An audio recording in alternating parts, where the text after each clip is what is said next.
It's you're being empathetic to the consumer. Okay, right. You're aligning yourself with the customer. Got it?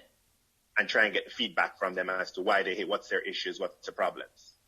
You're with them instead of being upset at them for hating insurance. Got you. Those are my two questions. Gary, I've been following you Christian, for about 2 years. One other thing, last thing. If you look at insurance success in Asia, in America, in Europe, a lot of the things that work are irrelevance, right? Irreverence. So Geico or Progressive, like the creative is around something that has nothing to do with insurance. So I think humor, something a little bit different. If you go make a video of you just being in your stodgy suit, running and like literally filming while you run in between a football match on the beach with some kids or some people and just get their reactions, there's something there. Okay. You see where I'm going? Yeah. Try and use humor and try and stay away from direct insurance. And something that has doesn't make any sense. It's just a man in a suit running across a beach where people and they're mad at you, and it's try shit. Shit. Yeah. Okay. All right. Awesome. Thank you. You're welcome. Yeah.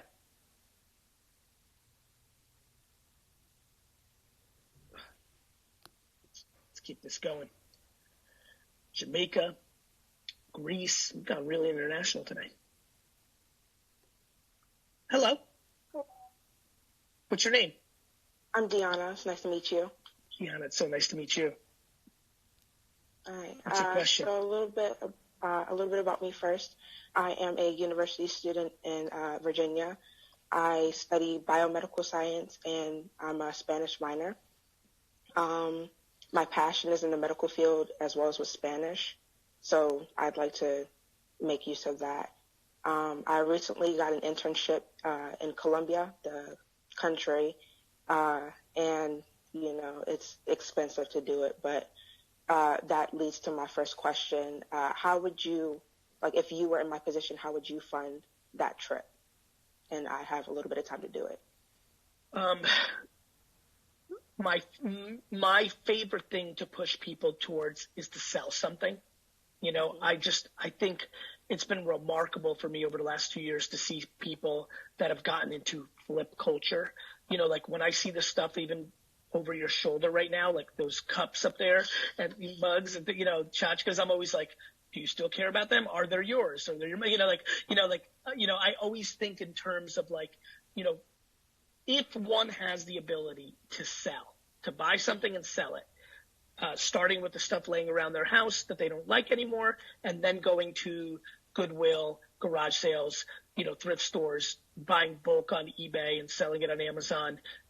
Deanna, nothing accelerates creation of revenue better than somebody not realizing they were good at flipping and selling stuff and then them trying it and being good at it. I mean, I see people who started at 0 6 months ago take screenshots of their eBay account showing me $4, $5, $7, $9, $10, $12,000 because they got good at it. So I don't know if that's in you. Some people are really bad at it and really don't like the process of it, but that would be number one. Number two would be to, really just add more on my back. So just good old fashioned grinding, another job while I am in university. That's just real talk, when you're in that position. Number three, just to go through all the variables, I would speak to every relative and play a borrow game, straight up. I think too many kids ask for money instead of borrowing money. So going to your great uncle and being like, yo, I will pay you back in 2 years, the $500, it would mean the world to me. I'm in a tough spot. I don't think there's anything wrong with borrowing money from relatives. I wouldn't put a stigma around that if you're feeling that stress.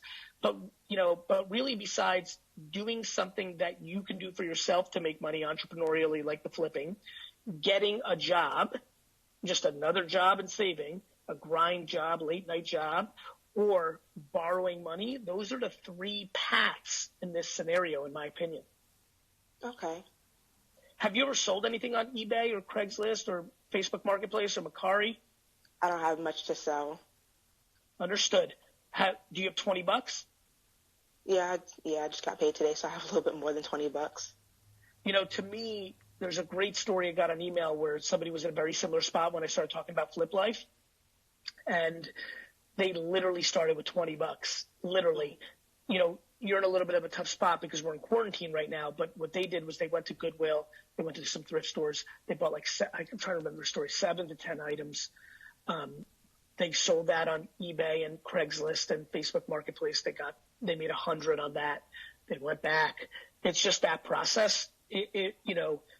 That I'm very passionate about. The less entrepreneurial version is just another fucking job, or number 3, just borrowing money. But there is not that many options. They fall in the bucket of making it for yourself.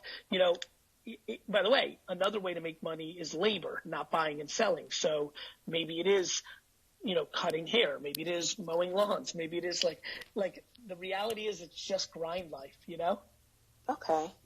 And then number 4 is taking a step back and saying, fuck, even though this opportunity for this internship in Colombia is so remarkable, I am not in a place right now where I can actually afford it. So let me go next year whether it's Colombia or Peru or somewhere else that maybe I could this is just not the right timing, even though I really want to. That's okay, because you're a young woman, and sometimes, disappointment like that is the ignite to some of the other 3 things that I told you are options. Okay. I wish you well. Thank you. I have 2 other questions as well, if that's okay. Okay, let's go quick. Okay. I want to start a nonprofit once I become established as a doctor, and hopefully in one of the so-called third world countries. Thank you. And I was wondering if you had any advice as to how to start that. Send me an email when this is done to Gary at VaynerMedia. I'm going to send you 2 books. I'm on the board of one, Pencils of Promise, and I'm a well member to Charity Water. Both of the founders, Adam and Scott, have written books that are just remarkable on how they started from zero as kids and started these massive nonprofits. I think you should read them. I'm going to send you both books. Thank you. So email me to Gary at VaynerMedia and put your address in there, and I'm going to send you both books. Okay. And then my last question is for my dad. He wants to be a kind of an entrepreneur, business owner, and I was wondering what advice would you have for him to start off? He's almost 50 and, he's young. Yeah. He's young. You know what? I think the right answer there is I'm going to add 5 more books, all 5 business books that I've written, and I'm going to send it to him. Tell him to start watching my content and other people's content. He needs to get educated on the modern moments of entrepreneurship and then decide to start a business around something he loves. That will work that is the highest likelihood to success. Okay. All right. Thanks, Deanna. Thank you so much, Gary. Gary at VaynerMedia. Put your address in there. Gotcha. Okay. Bye. Thank you so much. You're welcome. Tea with Gary V, brought to you by this white mug. By the way, that's been funny. Been getting reached out by a lot of tea companies, a lot of mug companies for sponsorship. That's crazy. Rodney. Yo, what's up, Gary? Life is good, bro. How are you? I'm doing great, man. I can't believe I'm on here talking to you. You are next to my mom, my ultimate hero, man. Thank you so much for everything you do. Where are you at? Super grateful. I'm in a town called New Braunfels, Texas, right between San Antonio and Austin. Understood. So, man, my question really, I feel kind of like a couple of the other people you've talked to. I'm so happy where I'm at in my life. I'm a videographer, photographer, social media practitioner here in my town, about 80,000 people. And I make content for small businesses, help them promote themselves on the internet. And that's what I love doing. The content creation that's my passion. But, for the past 3 years, I was able to also take some of your advice and create kind of like a hyper-local news source on, primarily Facebook and Instagram.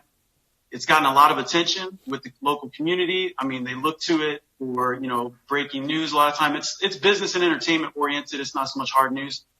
But I find myself in a place where I've got this really loyal audience that's super engaged, a ton of attention. And I have, some friends and people that are, colleagues in the same space that are always kind of encouraging me to figure out more ways to monetize that side of my business. Because the way I look at it is I've got the content creation side and the distribution side. And, my passion is with the content creation. I don't feel like I'm a businessman. I don't feel like I'm an entrepreneur, but I built this platform out and it kind of just provides a ton of value to the community and and brings awareness to you that may lead to business on the other side. 100. Absolutely. You are monetizing it.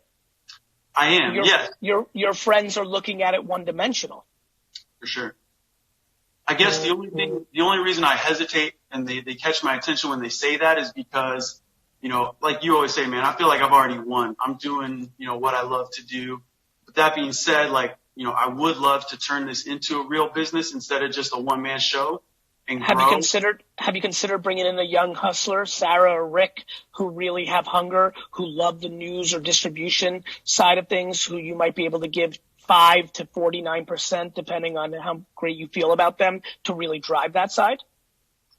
I teamed up with a good friend of mine and we tried to do that 50-50 for a little while. It didn't work out, but I think just talking to you out and saying it out loud. Yeah, just saying it out loud. Just because one thing didn't work out doesn't mean the next one can't. The other thing you can do is say, hey, listen, let's role play. I'm Javier, and I'm trying to, and actually you be Javier, I'll be you, and I'll be like, listen, Javier, I really enjoyed our 2 meetings.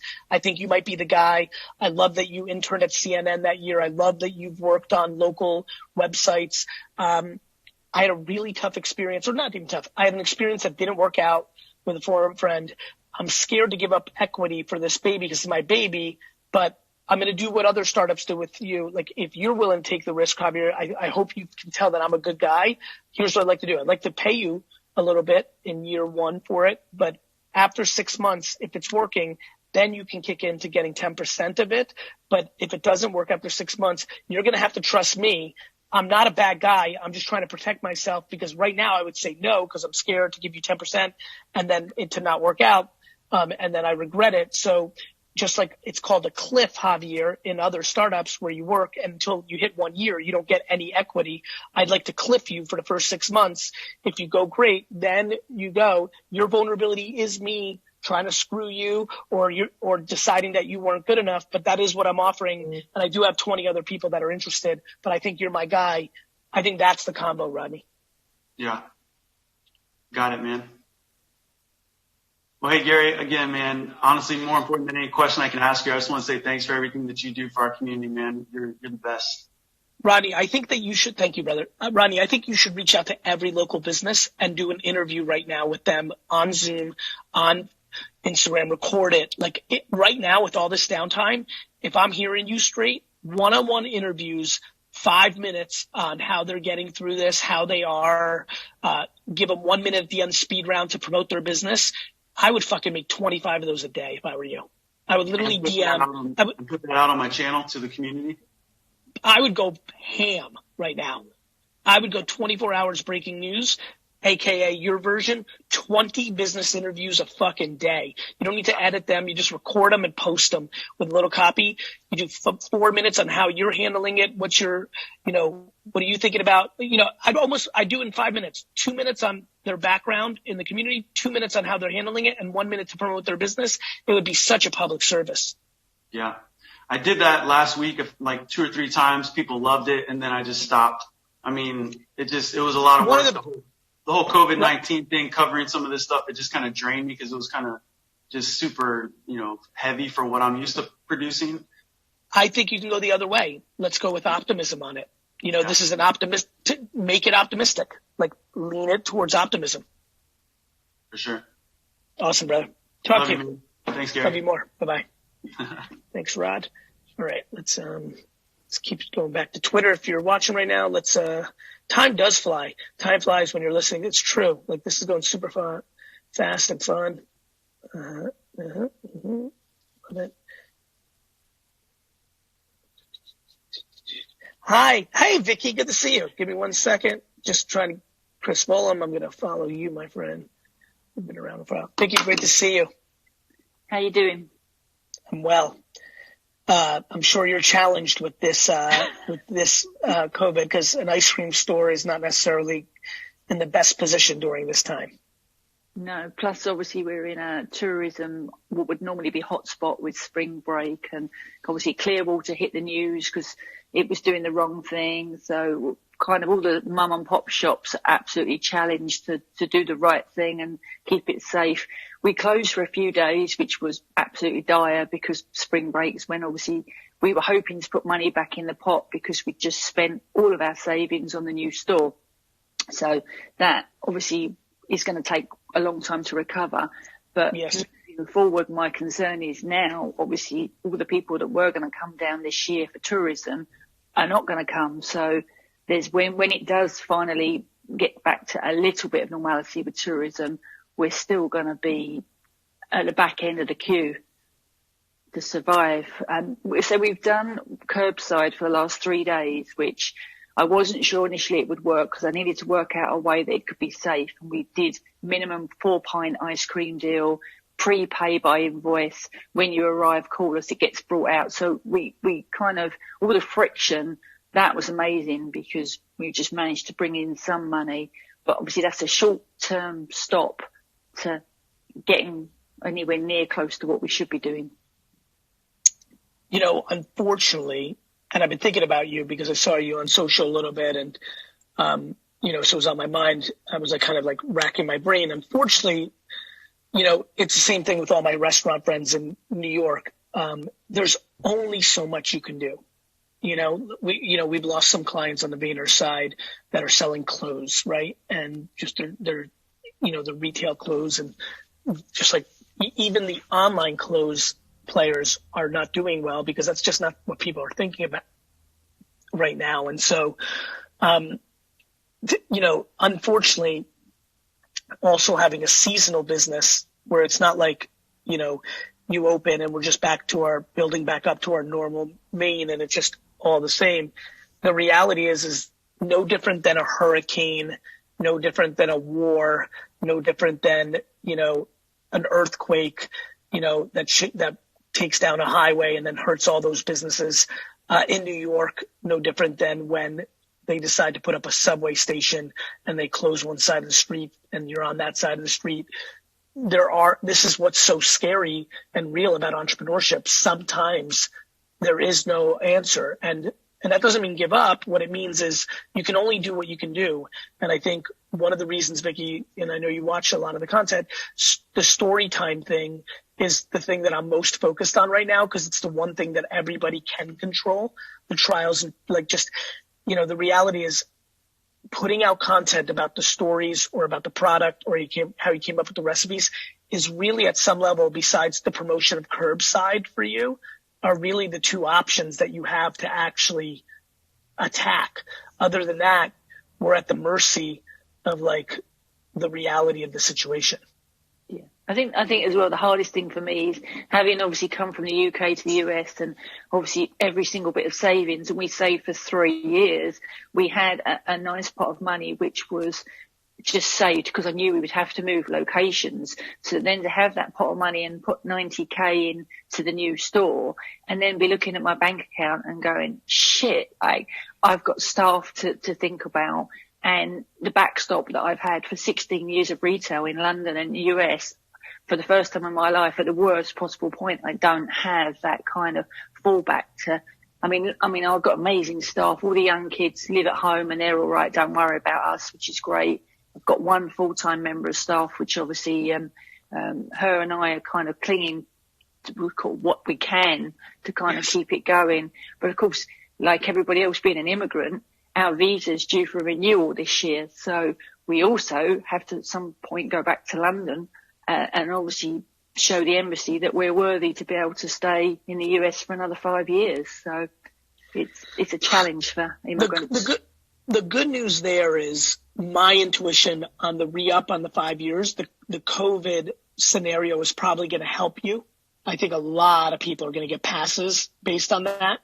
So I would argue that will probably work out. I would also argue that this is a real challenge. And I think, you know, much like we talked when you were in New York at the 4Ds, like I still think an ice pack direct to consumer, not just relying on your local area, is something that you're going to have to consider. Shipping ice cream in pints around the country is something you have to consider. It's just something you have to consider. I would spend a lot of time right now on the packaging. You know what I'd probably do if I were you? And you might have done this already, so this is more general information for people. I'd probably order 5 to 7 pints of ice cream from people who do ship around the country just to see how they ship it. What did they, we're launching a food version of Wine Text called Yummy Text. We actually already have. And we're doing a lot of that right now because we have a lot of soft cheese. We don't want it to melt, that kind of stuff. But I really think, Vicky, and you've become my friend through this process. I rarely do this, but I would absolutely give awareness to you, would really promote it. I really think you have to have a meaningful direct to consumer national shipping ice cream model, and you have to make sure it doesn't melt from Clearwater to San Jose. I think that's the biggest challenge because obviously you're reliant on the carriers and you're also reliant on the airlines. And we did look at it before, and there's a kind of whole host of, you have to get nutritional content on each thing, and obviously all the allergies and stuff. And that's where I kind of fell down because the nutritional content is then it's expensive because it all has to get sent away to kind of work out. So, I just don't think, I don't know all those details, but I can tell you right now, some things are required for long-term success. I couldn't be more passionate of you figuring out how to ship ice cream. Yeah. I couldn't, period. And maybe, when I hear what you're saying, I'm like, man, I hope they didn't make it more complicated than it actually is. I would really recommend ordering 5 from 5 different places that do ship ice cream to your home right now and reverse engineer how they did it. Yeah. Yeah. Well, I appreciate all your help and thanks, support. Vicky. I wish you well. All right. Good luck. Take care, everyone. Vicky, direct to consumer ice cream. I will help you. I will put out 2 to 3 pieces of content, which there you go. You just saved $80,000 in marketing promotion. I will do that for you because I want to, but I really want you to take it serious. You need to get some of that coffee ice cream. You know how much I love it. Talk to you soon. Love you. Bye. Love you. Bye. Some circumstances are just more challenging than others. Vicky's ice cream, the last 2, right? D doesn't have anything to sell in her house. I'm like, hey, sell stuff in your house. She's like, I don't got shit. Right. And ice cream in a town in Florida, that's seasonal. That doesn't, there's some real tough situations out there, but we're going to fight and look for angles and keep chipping away. Let's keep going on Tea with Gary B.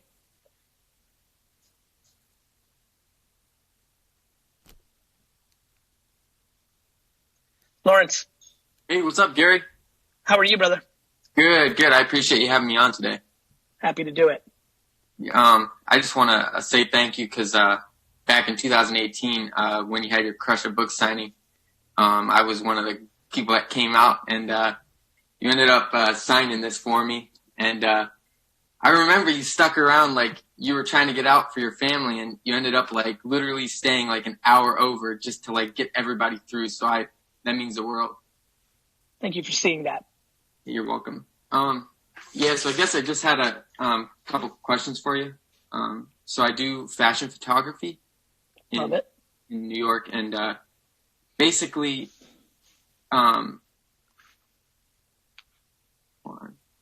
yes, I've decided to go niche, because I've over the years kind of perfected what my craft is, and I've decided to go into fashion. And I guess, do you have any advice for me going forward? Is there anything I could do differently? What do you want to happen? To build brand awareness around yourself so that people book you? Pretty much, yeah. More brand stuff, yeah, for all different brands.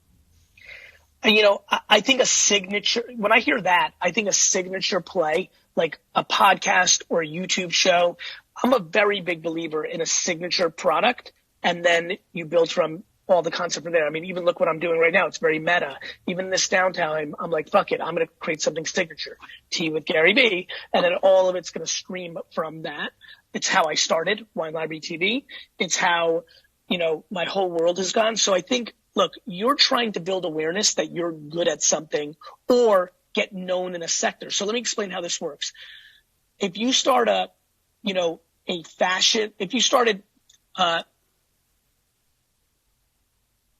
let me go very niche here.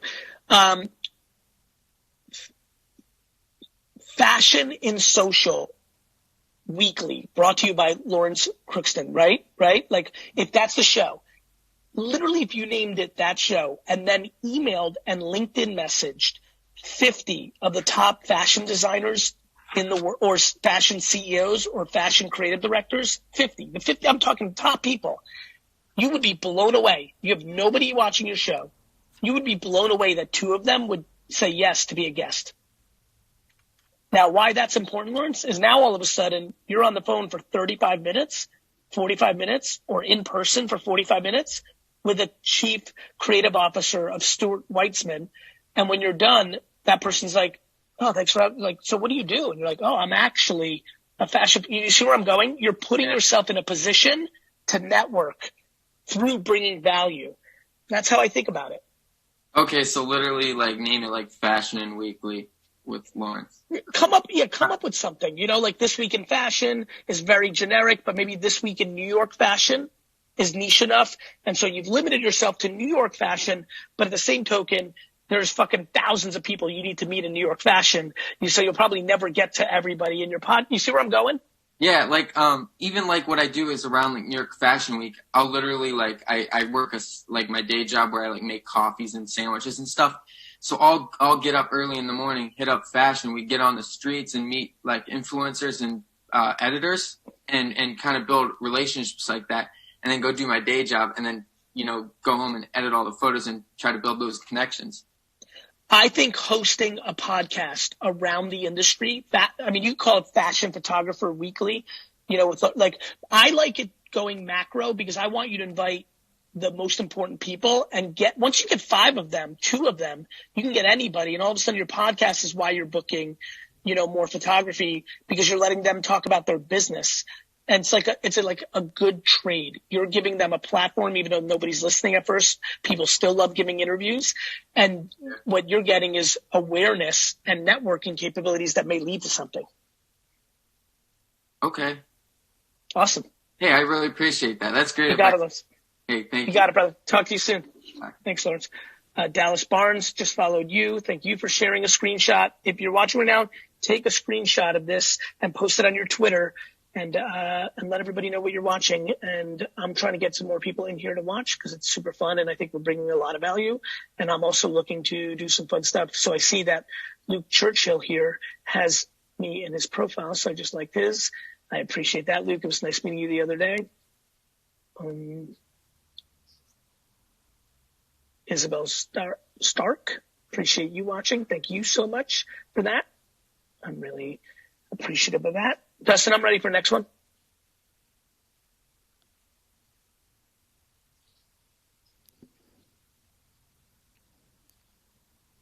Hi, Ashley. Hey, Gary. How are you? Well, I'm super nervous, excited. Good. Don't be nervous and just be excited. So what can I help you with? Thank you. Thank you so much for having me. Part of my thing was just doing this. I've been sort of hiding out for a while, and what better way to break the ice? Yeah. Where do you live? I used to do a lot of video, and I used to do a lot of lives, and went through some challenging times, and then now I do a lot with video right now, but not in front of camera. So good for you. Well, I'm glad you did it. Thank you. Thank you. Thank you for having me. And I'm just so incredibly impressed with you and your kindness, like just listening to everything that you're doing for everyone, just all of these callers. It's just such a true act of just kindness. And I just want to call that out first. Thank you for saying that. So my thing is, it's such an interesting moment. I'm both oddly inspired and excited and equally sad and, you know, holding the compassion in my heart for what people who are having hard moments are experiencing right now. I feel exactly the same way. And also at the same moment, it's like that excitement for truth. Yes. For this. And opportunity and truth and for pause. Pausing is powerful. And I think a lot of people are going to get in their heads in a different way. And I do think gratitude is going to emerge for many. And I think cynicism for others. A lot of people who are insecure and who are cynical are going to be like, see, I just was on the verge of having it all figured out. And then Corona came. This is a half glass empty, half glass full moment. No question.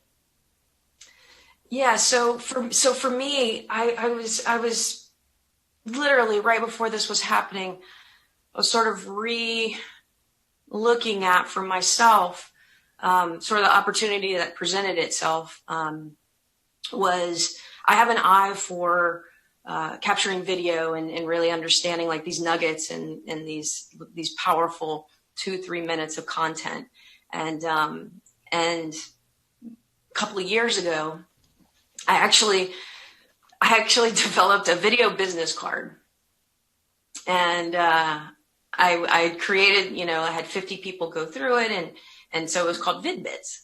So I was super excited, and I was about to sort of take flight, and then unfortunately my father, who was ill at the time, it was time to go home and be with him. So that took precedence. So when I got back from that, it's like I just couldn't get going.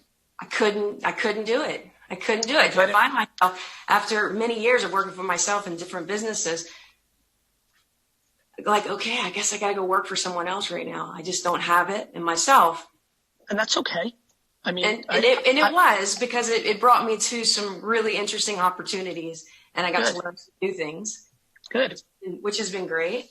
And now this year has been great. I've been getting back. And so here I am now in this other place with these sort of video nuggets and I was like, oh, wow, I actually have a business name, VidBits. And I'm talking about small pieces of content, and I actually have a team that can create them. So it just started falling into place, and I'm doing them currently. But then this happened, and it's like, well, is it the moment? Is it just how I should show up in this moment? How I should present myself is the question.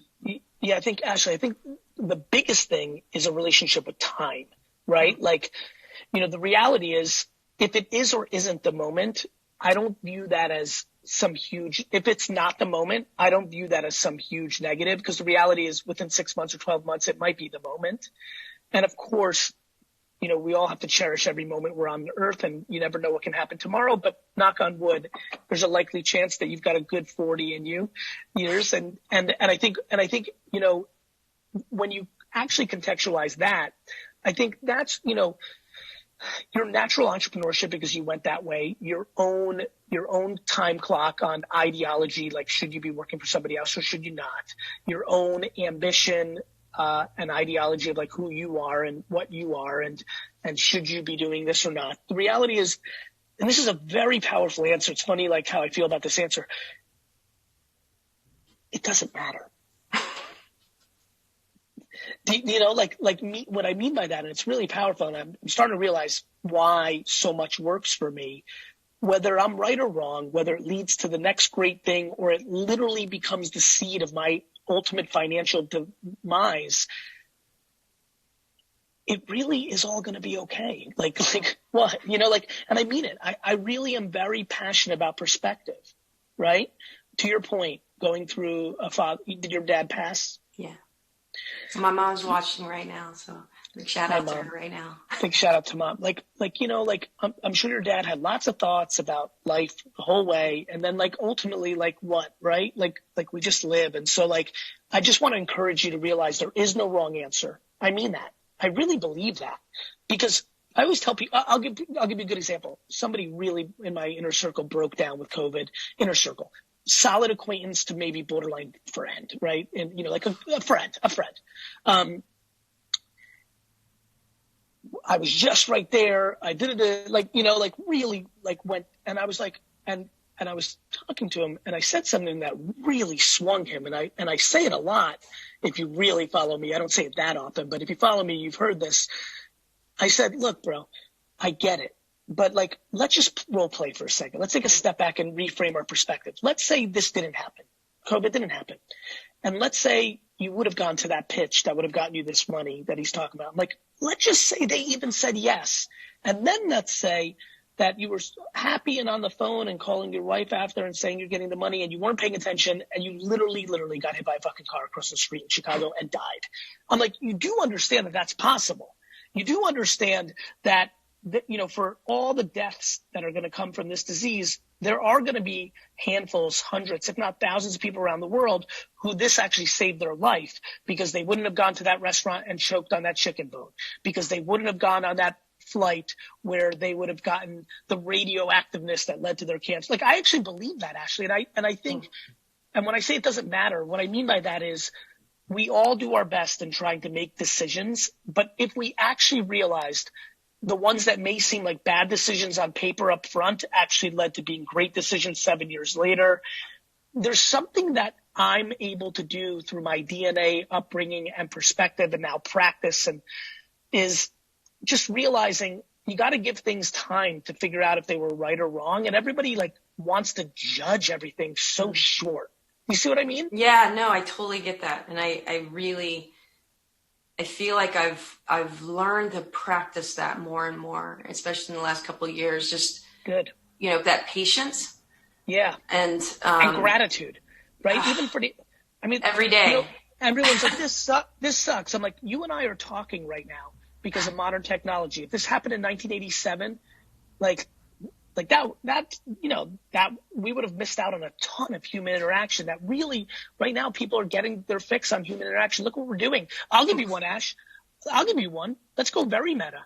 I might have said something in the right way at the right moment to you now that will bring you value. There's no fucking way I'm doing Tea with Gary Vee if there was no COVID. I'd be in a meeting right now in New York. Right. We need to understand that life is unbelievably complex and layered, and we need to lean into optimism and gratitude. And whether it's time for bits or not, I just think that you should think that every decision is right. And I think most people think every decision is wrong. Like most people just go into like, did I make the right decision? There's just this unbelievable ability to beat oneself up, to be cynical, to be pessimistic, to be fear-based. And I'm just trying to get people to flip it, because life is actually how it plays out in your head. It just actually is. Like my ability to turn every negative into a positive is very real. And I watched many people taking positives and turning into negatives. It's very real. Life is a perspective game, and we need to have more positive optimism. The end. 100%. I couldn't agree more. I love it. Thank you so much, Gary. I appreciate your time. Bye-bye. And this Bye, has Mom. just been an incredible experience, just watching these every morning. Thank you so much. Thank you so much. Take care. Man, that was fun. I really believe in that shit. I really, really, really do. Rock Dance Theater, thank you so much for sharing. Mike Turner, thank you for Tea with Gary Vee. You get a follow. Hey, Mike Turner, I'm going to reply to you right now. Do you drink wine? This is me asking you, because then I want to tell you to sign up for winetext.com. If you're watching right now and if you've gotten value out of these, you know, Tea with Gary Vee's, and you drink wine, winetext.com. Bianca. Hi. Hi, how are you? Oh my gosh. I'm good. I'm so excited. I've been up since 5 a.m. my time, hoping to be on. You're I'm amazing. from Seattle. Are you? Seattle, Yeah. West Coast. How are you? Yes, I'm good. Good. So my question is, obviously for the first time, I'm laid off, and all of the not enough time problems have kind of gone away. But have also been a little bit paralyzing, because now I'm like, I have all these ideas and I'm like, don't know where to go first. So I've kind of narrowed it down to two like main ideas. I'm a dance teacher, and I have this idea of like a online dance program for beginners, but my kind of where my heart wants to go is more into like a coaching business. Last summer I did a leadership program. It kind of just shifted my whole world. And so I got a lot of practice and experience coaching, and I would love to just go to that. I'm going to give I'm going to give you a direct, tangible prescription because it's so obvious to me. You ready? Yes. I would like you to I want you to start a Facebook group, and I want you to start a Zoom session and literally spam. And I'm using spam as kind of like a slang term. I want you to post on your Facebook and your Instagram that you're going on Zoom and you are inviting people. And if you'd like you to come on and just shoot the shit with me, and we're going to talk about leadership and thought and mindset. I want you to go into action. I want you to go directly into doing what I'm doing with Gary Vee, but I want you to do it in a group setting. I want you to get 5, 10, 15 people into a Zoom and literally just shoot the shit, or a Google Hangout, or whatever works for you. So I literally want you to start doing it. You have a hypothesis in your heart, like just go and just shoot the shit about life or whatever. I also need you desperately to make 2 dance videos on TikTok every single day. I had a feeling you were going to say that.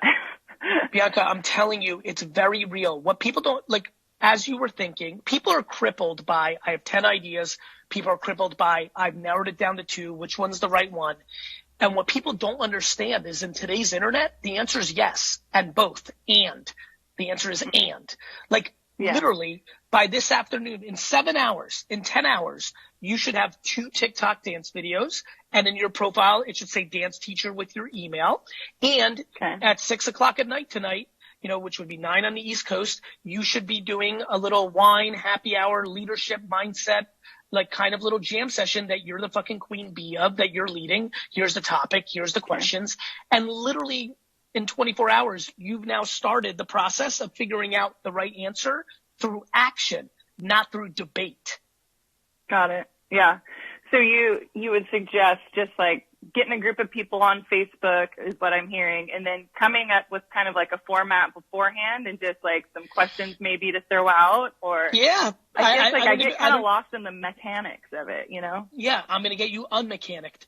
Get 7 to 10 people into a Google Hangout because I want them to be physically on there. Post on your Facebook, post on your Instagram, email your entire address book and be like, I'm doing a free leadership seminar. I know a lot of us are bored. I'm getting on FaceTime. Grab your cup of coffee, grab a glass of wine, and then when you get there, just talk. Okay. I mean, it's very easy. The first one's like, how's everybody? Literally, you're like, how's everybody getting through this? That's a good starting point. You know what I mean? And then tell everybody why literally be like, hey, 9 hours ago, Gary Vee was yelling at me on Tea with Gary Vee to do this. That's why it's happening. And then tell them what happened a year ago, how much you loved it and why you're doing it. Just start shooting the shit. Conversate. Okay. Listen to me. Making and doing is the only answer. And everybody plays life in their head. And I want everybody to play their life in life. I love it. I love it. Because both of your good debates, you're going to have, if you do what I just said to you every day for 2 weeks here, you're going to have a much better feel of which one. What if it was actually dancing and it was about TikTok explosion and getting virtual dance classes and getting rates that you never could have imagined, and maybe you loved it more, and maybe in that dance class you do some leadership and mindset and life coaching, and they so you got to taste, you got to try, you got to make, you got to do, and everyone just sits in their room and thinks and ponders. Yes, totally relatable. Everybody ponders, and I want everybody to play, right? I want everybody to play. Do. More playing, less pondering, right? Yeah. Yeah, no, I love your suggestion because I get kind of lost in that details. I don't always connect like the way to just get out there and try something because I get so lost in the like the non-important steps. Because most people are insecure and think they need to have it right to do it. It's the manifestation of insecurity. Right. Well, and I really appreciate your work because you've definitely helped me shift out of that. Good. Like Let's I'm definitely more willing to just like post things and just kind of see if people like it or not. And so I really appreciate Bianca, your work for that. Because their opinions don't matter. Like fuck them. If they say you suck, fuck them. Fully. It's true. It's true. It's true. Like, okay, cool. Sorry, Randy, the mailman. You think I'm an idiot? Cool.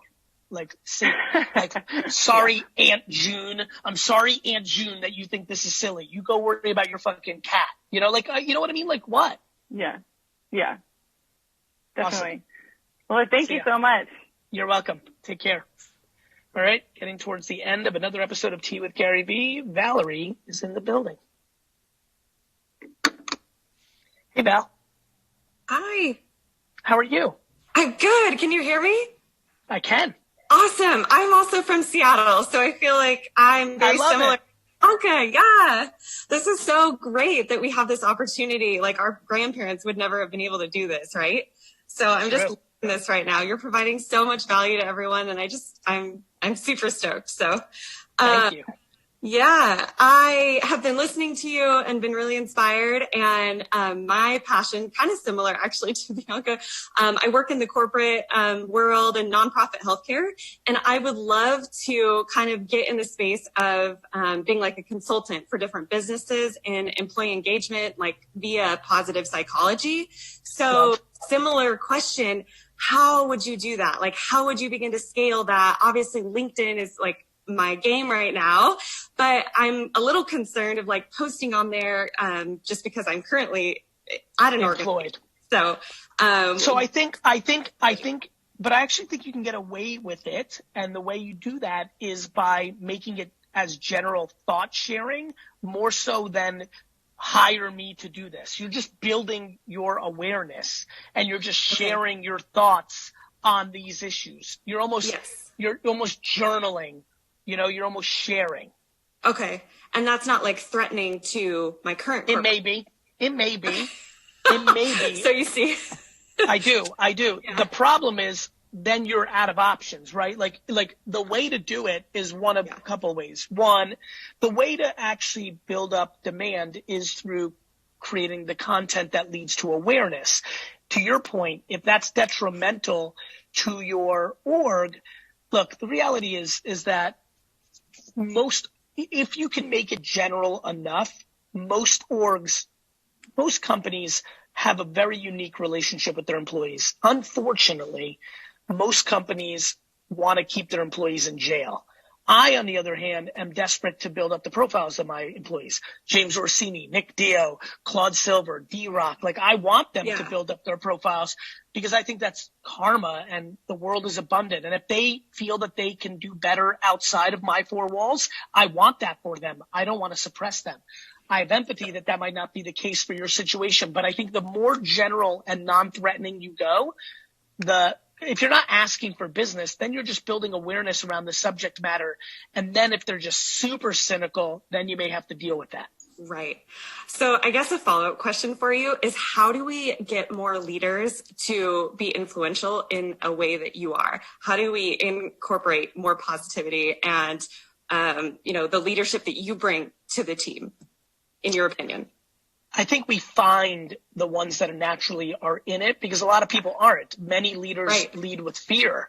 And I don't think we're going to be able to change. I don't think we're going to be able to change them overnight. I think we can move the ball down the field and have them debate. But I think the way we do it is actually triple down on the people that have it naturally in them and build awareness towards them, right? Like, for example, I think there's a lot of 24-year-olds who had it in them, who, because they now look up to me, will do more of it than they would have had I not existed. And I feel like that's a legacy that I'm proud of. Right. So kind of capitalize on those ones that are the rising stars or that are doing it already and just go big on that. Okay. That's right, Val, because most people's intuition is to try to change the person that is the leader, but too much parenting, too much DNA, too much culture, too much old dogs, new tricks. You can get them from being a 0 to a 3 on the positivity and thing. Yeah. Whereas, but that would take years, whereas you can take somebody from a natural 4 to a 10 by just giving them encouragement. Okay. And then should I also be posting on, obviously other platforms as well, but do you have other techniques to kind of get myself out there? Content creation, obviously. It's so funny, Val. It's kind of like, it is content creation. Is it doing a podcast where you start by interviewing all the bosses in your own company, which maybe I started doing that already. Yeah. I'm proud of you. What I don't think people understand is, I say this a lot. I think I can tell that you're paying attention. It is like exercise. and eating well. The formula to being in shape is actually remarkably scary simple. The discipline to execute is hard. Right. My model is very simple. I think you should produce content on every single platform in the world, and I think that you should do it every single day and every waking hour. And when you do a podcast, that it should be recorded and post-produced. It's why I put out those decks, those slides. Yes, I love those. Yeah. For anybody who doesn't know what I'm talking about, just search Gary V deck or Gary V content model on Google. You'll find it. The formula is real. The discipline to do it is hard. Yeah, absolutely. I appreciate you so much, and the world appreciate you more so much right now. So thank you. Thanks, Val. Love your show. Love your content. Thank you, Val. Seattle back to back. I like that.